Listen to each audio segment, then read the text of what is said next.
Earlier this month, an off-duty police officer was driving to work, and as you'll see, this isn't a normal auto collision. Aggressive incidents on the road can happen, and we'll talk about it. If you're new here, I'm Rob, I'm a dad, and I'm a former law enforcement officer. I share topics about self-defense, awareness, and mental prep for today's chaos. Now, let me be explicitly clear. I'm not here to break down the officer's actions from a law enforcement perspective. That's not what this is about. I'm here to break this down as a road rage incident because this could happen to anyone. You get into a collision, harmless or not, you pull over, and suddenly you're in a life or death situation. Now, what do? How do you recognize when it's escalating? What are the warning signs and red flags? And how do you protect yourself? That's what we're looking at today.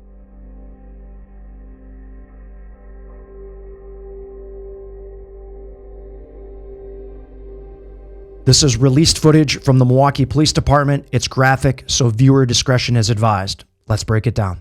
Now, as you can see, the lanes are merging. There's some construction vehicles ahead, but I want to bring attention to the red flag number one is the aggressive maneuver on this vehicle in front that makes contact with the officer's car. That is red flag number one. This is not a normal scenario. A normal scenario would feel like, oops, it was an accident. In this case, it wasn't. So we're going to classify that as red flag number one. Now, there's a couple other red flags that happen here real quickly, so let's take a look at them.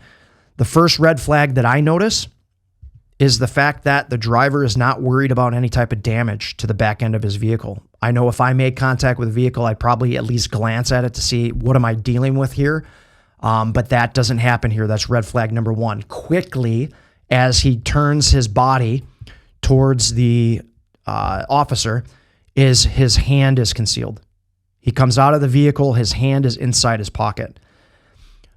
Whenever someone is approaching, the first thing you want to get eyes on are their hands, because that is where the harm comes from, physically or with any type of an object. This here, his hand is concealed in the pocket.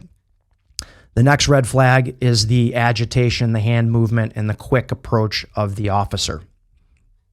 So those are the red flags that heighten or should heighten our level of awareness and really put us on the defense.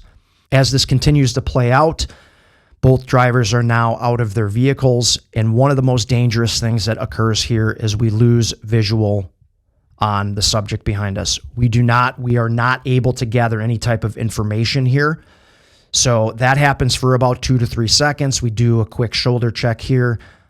We then immediately get fixated on the damage of the vehicle. We are in a huge vulnerable spot here.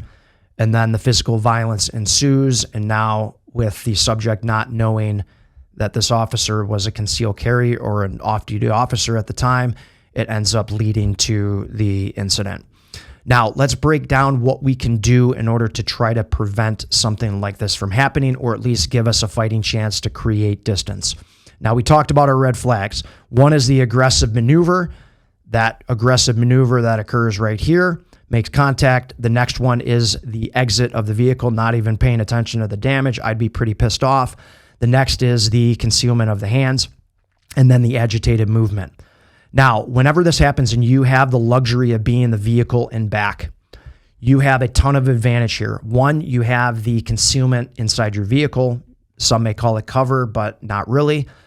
And you have the ability to see everything in front of you. This is a huge advantage.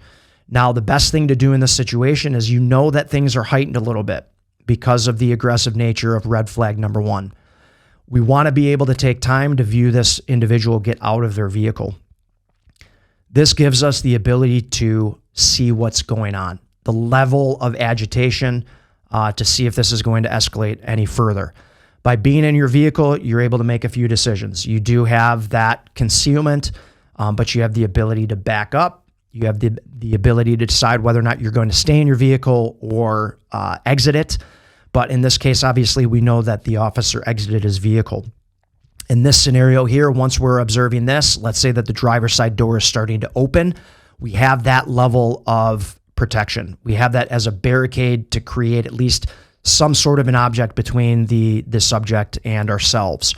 That gives us the ability to not only have that concealment, but also to be able to continue to take in information and visually observe this subject. If we observe that things are getting a bit more agitated, using a commanding voice, hey, stop right there. If the subject continues to pursue, the next move would be keep that door open and then proceed to the back side of the vehicle. That unfortunately didn't happen here. Officer, as we talked about, loses visual sight, any type of visual on any type of threat. So breaking that down, all of these red flags should create a level heightened of awareness, using the luxury and the advantage of still being in your vehicle, but eyes and visualization or visual on the subject is super critical. And unfortunately, that didn't happen here. And it led to the circumstances that unfolded. So hopefully this was helpful. Road rage incidents happen very often, and it can happen to either one of us. Identifying the areas and the red flags that escalate the agitation and the scenario are important to gather as quickly as we possibly can, and using the resources available to us to make sure that we get distance between us in any way, shape, or form. If people don't listen to commanding voices, a reasonable person will stop and say, hey, I'm sorry, I didn't mean to do that. Someone that has any type of ill intent will continue to move forward. And at that point, we have to recognize that and take action accordingly. Hopefully this video was helpful. If you have a comment or were involved in a situation that you would like to share, leave it in the comments. And as always, stay safe and thanks for watching.